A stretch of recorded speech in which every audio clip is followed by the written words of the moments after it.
उत्तर प्रदेश में किस तरीके से कानून व्यवस्था बेहाल है, इसका अंदाजा अभी आपको इस खबर के बाद हो जाएगा। एक तरफ यूपी प्रशासन, यूपी सरकार, योगी आदित्यनाथ ये दावा करते हैं कि हमारे राज्य में सब कुछ कुशल मंगल है, सब कुछ सुरक्षित है, कोई किसी के साथ कुछ गलत नहीं कर सकता। उस राज्य में हालात ये है कि एक बेटी का बलात्कार होता है और कई महीनों तक गैंग रेप होता है और कोई छोटा मोटा आदमी नहीं होता है, बल्कि उप प्रधान के द्वारा ये बलात्कार का मामला जो है वो किया जाता है, बलात्कार किया जाता है, बलात्कार जैसे घटिया कृत्य को अंजाम दिया जाता है। और जब इस पूरे मामले की शिकायत की जाती है तो उसे प्रशासन की तरफ से मदद तक नहीं मिलती और हद तो तब हो जाती है जब इस पूरे मामले में जो मुख्य गवाह है उस महिला का पति, उसे बाद में जिंदा जला दिया जाता है जी, और उसकी बुरी तरीके से हत्या कर दी जाती है। ऐसा होता है कि अंत में सिर्फ उसके जिस्म का एक हाथ और पैर के कुछ टुकड़े दिखाई देते हैं, बाकी सब कुछ राख हो जाता है। आइए हम इस पूरे खबर को आपको विस्तार से बताते हैं। पूरा मामला उत्तर प्रदेश के मैनपुरी का है, जहां सबसे पहले तो जो कहा सकता है जिस व्यक्ति की हत्या की गई है उसे अपहरण किया जाता है, उसे मारा जाता है, पीटा जाता है और फिर उसके जिस्म पर डीजल डाल करके उसे जिंदा जला दिया जाता है। इस मामले को लेकर के असल में मामला हाई कोर्ट में पहले से था, क्योंकि ये पूरा मामला सन 2022 का है और अदालत में 20 फरवरी को इस पूरे मामले में सुनवाई होनी थी। और चूंकि इस पूरे मामले का मुख्य गवाह पति साजिद था, तो इस वजह से उसकी हत्या कर दी गई। इस पूरे मामले से रिलेटेड जो जानकारी उस पत्नी ने दी है, यानी कि जिसके साथ बलात्कार हुआ, उस महिला ने जो स्टेटमेंट दिया है वो काफी परेशान करने वाला है। पूरा मामला सन 2022 जून का है। आपको बता दें कि महिला कहती है कि मेरी मां पूर्व प्रधान भोला यादव के यहां काम करती थी। सन 2022 का मामला है। होली के दूसरे दिन मेरी मां की तबीयत खराब हो गई। ऐसे में वो उस जगह काम करने के लिए, खाना बनाने के लिए नहीं गई। तभी भोला यादव और उसके कुछ लोग हमारे घर आए और हमसे ये कहा गया कि ऐसा है कि बिरयानी बनाना है, अभी तुम्हें चलना पड़ेगा।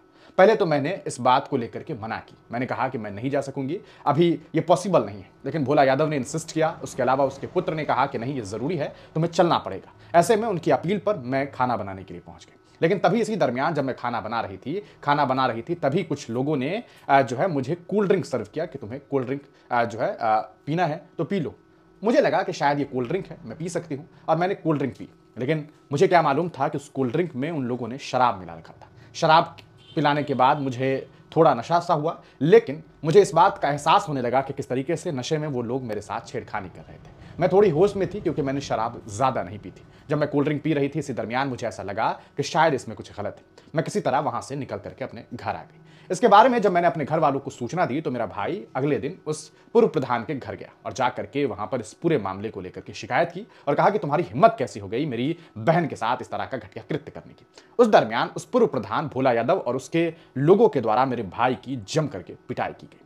अभी ये जब मामला सामने आया तब अगले दिन मैंने सोचा कि नहीं, अब इस पूरे मामले में प्रशासन से शिकायत करनी होगी। मैं इस पूरे मामले को लेकर के सुबह जब प्रशासन से शिकायत करने के लिए निकली, एफआईआर दर्ज करने के लिए निकली, तभी भोला यादव और उनके लोगों ने मुझे किडनैप कर लिया, मेरा अपहरण किया और अगले 4 महीने 10 दिनों तक मुझे एक बंद कोठरी में रखा और 5-6 लोगों ने मेरे साथ कई बार बलात्कार किया, गैंग रेप किया, दुष्कर्म किया। आप सोच लीजिए ये कितनी पीड़ादायक बात है। ये उस राज्य की बात है जहां के मुख्यमंत्री उस सूबे में रामराज स्थापित करने की बात करते हैं, लेकिन जिस मुल्क में, जिस सूबे में सोचिए अगर सीता महफूज ना हो तो वहां किस तरह के रामराज की स्थापना की बात कोई करते हैं। आपको बताते चलें, इस पूरे मामले के बाद जब उस बच्ची की किडनैपिंग हो गई, उस महिला की किडनैपिंग हो गई, तो घर वाले काफी परेशान हुए। इस पूरे मामले को लेकर के एसपी कार्यालय में शिकायत की गई। इसके अलावा आपको बता दें, इलाहाबाद, लखनऊ समेत कई जगहों पर इस मामले में जो है मुकदमे दर्ज करने की बात सामने आई, प्रशासन से शिकायत की बात सामने आई। लेकिन आपको बताते चले, इस पूरे मामले में जब शिकायत हुई तो प्रेशर में प्रशासन की तरफ से इस पूरे मामले में कुर्की की शुरुआत की गई। तभी इसकी जानकारी भोला यादव को मिली।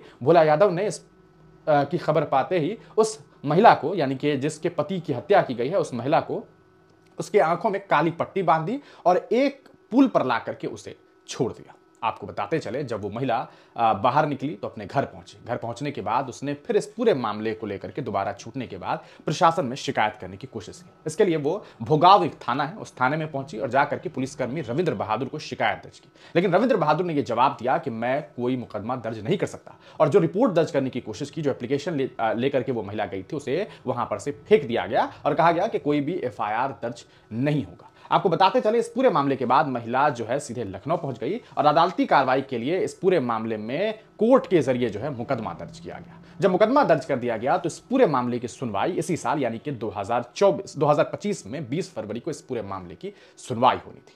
जब इस पूरे मामले की सूचना भोला यादव को मिली कि भाई 20 फरवरी को इस पूरे मामले में जो है वो कहा जा सकता है सुनवाई होनी है और इसका मुख्य गवाह जो है वो कोई और नहीं बल्कि उसी महिला का पति साजिद है, तो उस इंसान ने, यानी कि ये जो आपको कहा सकता है पूर्व प्रधान है, उसने उस पति को धमकाना शुरू कर दिया।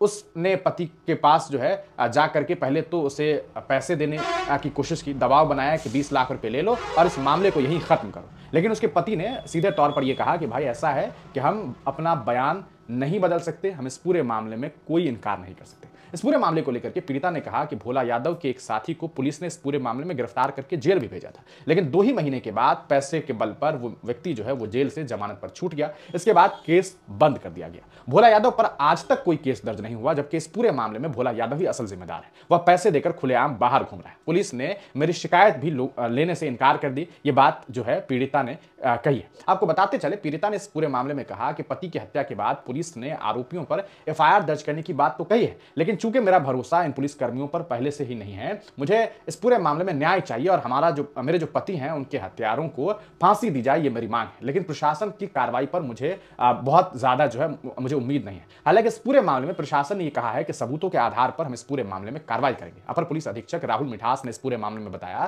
कि यह मामला असल में पुराना है, क्योंकि 2022 से जुड़ा हुआ मामला है, तो हम इस पूरे मामले की जानकारी ले रहे हैं। सबूतों के आधार पर जो कुछ हमें सबूत मिलेगा उसके आधार पर हम कार्रवाई करेंगे। पुलिस की टीम इस पूरे मामले में जांच कर रही है। जिन लोगों का नाम सामने आएगा हम उस पूरे मामले पर कार्रवाई करेंगे और जिन लोगों का नाम आया है उनकी तलाश जो है वो की जा रही है। ये बात पुलिस प्रशासन के द्वारा कही गई है। आपको बताते चले, मैनपुरी का ये मामला काफी चर्चे में तब आया जब साजिद को खेत में जिंदा जला करके मार दिया गया। शव को पूरी तरीके से जलाकर खाक कर दिया गया था। सिर्फ एक पैर बचा था, पैर का थोड़ा सा टुकड़ा। हम आपको वो वीडियो भी नहीं दिखा सकते। आरोपी ने, आपको बता दें, पहले उसे फोन किया था, फोन करके उसे खेत में बुलाया और केस को वापस करने के लिए जो है और बयान बदलने के लिए उसके ऊपर दबाव बनाया। जब वो नहीं माना तो उसकी पिटाई की गई, फिर उसके जिस्म पर डीजल डाल करके उसे जला दिया गया, उसकी बुरी तरीके से हत्या कर दी गई। ग्रामीणों ने जब सुबह लोग जब खेत में गए तो वहां देखा कि एक जला हुआ शव वहां पर है। इसके बाद पुलिस को इस पूरे मामले में सूचना दी गई। पुलिस ने युवक के पैर और कुछ हड्डियों को इकट्ठा करके पोस्टमार्टम के लिए भेजा। मौके से डीजल का एक बोतल भी प्राप्त हुआ, साथ में कुछ लाठी डंडे, क्योंकि उसे जिंदा जलाने से पहले बुरी तरीके से बेरहमी से